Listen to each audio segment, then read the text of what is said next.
Hi guys, this is David Flores, and we are here with Johnny Lee. And what did you do this weekend? I won ARGCS Circuit Series Philadelphia. All right, let's get to the deck list. All right, cool. So I played Pure Kaiju Zoo. I played Max C.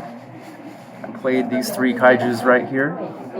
I played 2 Ghost Ogre, Ram, 2 Rapier, 3 Thoroughblade, 3 Whiptail. So that's it for the monsters.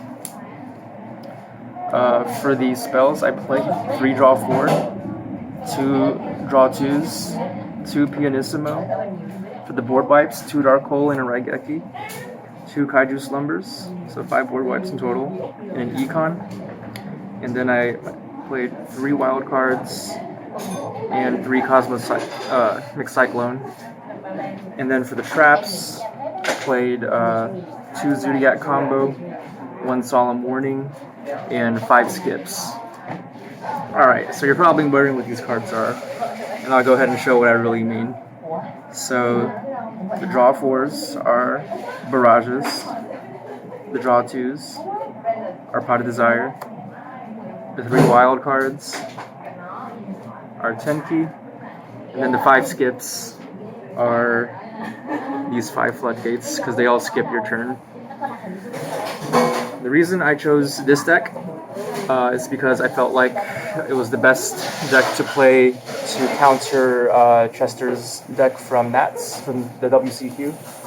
Since he won the last major Konami event, I figured that would be the most played deck, and I wanted to make sure that I chose a deck that would counter the most played deck, and sure enough, I did not drop a single game to Chester's deck. So that's my main deck, and I'll show you my extra now. So we have Abyss Dweller, we have Diosto Emerald, Mrs. Radiant, 3 Drident, 2 Tiger Mortar, 2 Chakanine, 2 Broad Bowl, 2 Hammer Kong, and a Borbo. And there's a combo you can do where if you have Rat Barrage, you can end with Misses, a rank 4 Drident, and Barrage still in play. So what you have to do for that combo is just send Ram and make Chakanine before Broad Bowl, and you have to revive Chakanine with Ram and attach material to it with Tiger Mortar. So I'll let you guys figure that out. I wouldn't play Emerald. Mike Albanese said something really insightful to me today. He said he noticed that only bad players make Emerald, and I feel like that's kind of true, because it's just not really good right now. And actually, it was the reason I won the tournament. Is in Game 5, he wasted his rat combo on Emerald, and it didn't do anything. Alright, and then side deck, played 3 Ash, Ogre, and a 4th Kaiju. I like this Kaiju because it's called the Mad Flame Kaiju, and I feel like that's very representative of my freestyle raps, because I spit Mad Flames. 3 Solemn Strike, Enemy Controller, 2 Twin Twisters, Imperial Order, and 3 Appointer of the Red Lotus. A word I want to get out there for everyone to know, because I feel like there's going to be a lot of judge calls about this, is that Appointer does not do what it says it does on the card text. It has an updated text from way back when they did FAQs that says that it banishes the card until the end phase of your opponent's next turn. That's not what it says on the English card, but that's what it does. This card needs a reprint, maybe in an upcoming OTS pack. But yeah, just make sure that when you have your judge calls, the judge knows that it does not do what the card says. It's end phase of the opponent's next turn, not the end phase of the current turn. And this is all I guess self-explanatory. Is that a pointer was for going first against True Draco. I actually ended up never having decided in because, once again, I never got to Game 3 against True Draco, so I never had the chance to go first against him in a decided game. And the rest of this is just for Pure Zoo and True Draco going first and second. Alright, so I guess I'll just do some shoutouts now.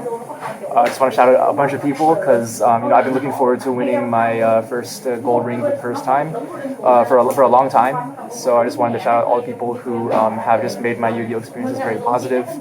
So I'll shout out to my local Strike Zone. Shout out to John Lowry for running tournaments and for being the pizza plug. We was never paying full price for pizza.